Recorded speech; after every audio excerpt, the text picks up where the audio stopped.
जैन साहब, मेरा एक सवाल आपसे ये है कि जैसे आप एक हिंदू समाज से हैं, एक जैन समाज से हैं, तो ऐसी क्या वजह है कि आपने अपना घर बेच के, अपना प्लॉट बेच के इमाम हुसैन की बेटी का रोज़ा तामीर किया? ऐसा क्या चमत्कार हुआ था? जैन साहब, कोई चमत्कार, आप इमाम हुसैन के बारे में कैसे पता चला? आप इमाम हुसैन को कैसे जाने आप? नमस्कार, आज हम आए हैं हिंडन में, और हिंडन गाज़ियाबाद के अंदर एक ऐसी जगह है जहाँ यहाँ शिया समुदाय के लोग पूरी रात अपनी एक तपस्या करते हैं एक तरह से, और यहाँ शबेदारी करते हैं।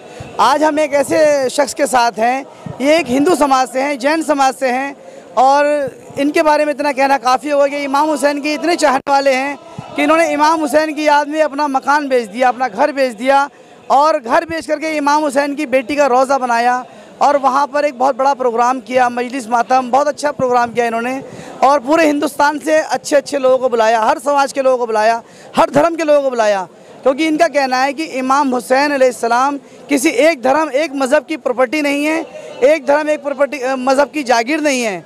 तो जैन साहब से हम एक दो सवाल करना चाहते हैं। जैन साहब, जनता बनता में आपका बहुत बहुत स्वागत है। जी, शुक्रिया जी।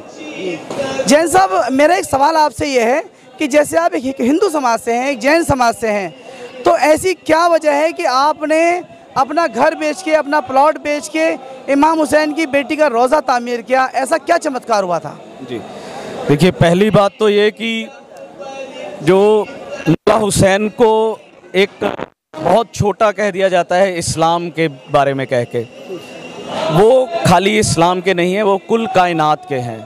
मैंने एक बार पहले भी ये बात कही थी कि वो शायद अगर 18,000 आलम हैं और कहीं भी अगर इंसानियत के कोई देवता हैं तो वो सिर्फ मौला हुसैन है।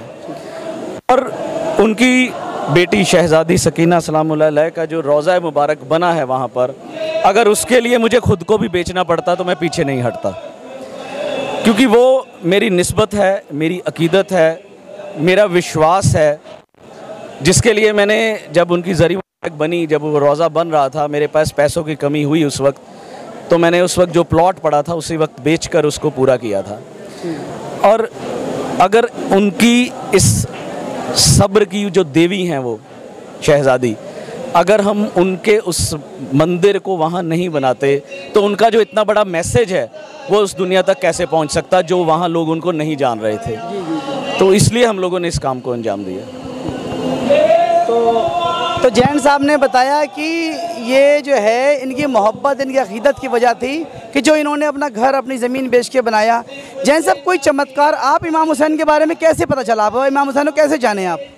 देखिए, मैं एक नास्तिक इंसान हूँ अपने वक्त का, और मौला गाज़ी अब्बास की बशारत के बाद ही मेरी ज़िंदगी में एक बदलाव आया था।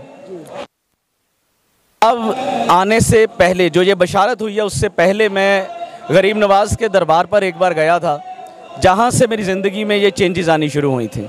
और मौला गाज़ी अब्बास के बशारत के बाद तो कुछ बदल गया। मैं अपना सब छोड़ छाड़ के सिर्फ मौला की नौकरी में आ गया था।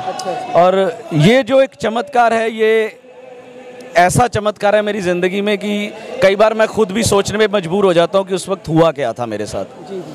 कि एक ऐसी रूहानियत, एक ऐसी, मतलब वो कशिश थी उन अल्फाज़ों में जो मुझे सुनाई दी हैं, कि मैं उन अल्फाज़ों के पीछे ये कह सकते हैं कि लब्बैक कहता हुआ निकल पड़ा। अच्छा। और आज आपके सामने हूँ।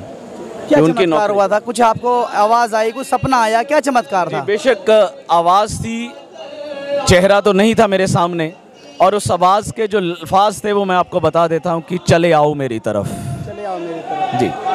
तो देखिए, ये हमारे साथ जनाब सूफीराज जैन साहब हैं, जिनको मौला ने अपनी तरफ बुलाया कि आओ सूफीराज जैन, मेरी तरफ आओ। क्योंकि देखिए, मैं अक्सर ये कहता हूँ कि ये एक मुसलमान होने के लिए कलमा पढ़ने की ज़रूरत है, लेकिन एक हुसैनी होने के लिए, इमाम हुसैन का चाहने वाला होने के लिए कलमा पढ़ने की भी ज़रूरत नहीं है। सिर्फ एक इंसान होना ज़रूरी है, एक हुसैनी होने के लिए इंसान होना ज़रूरी है। तो सूफीराज जैन साहब का बहुत बहुत शुक्रिया, आपने इतना कीमती वक्त दिया अपना। बहुत शुक्रिया जी, बहुत शुक्रिया।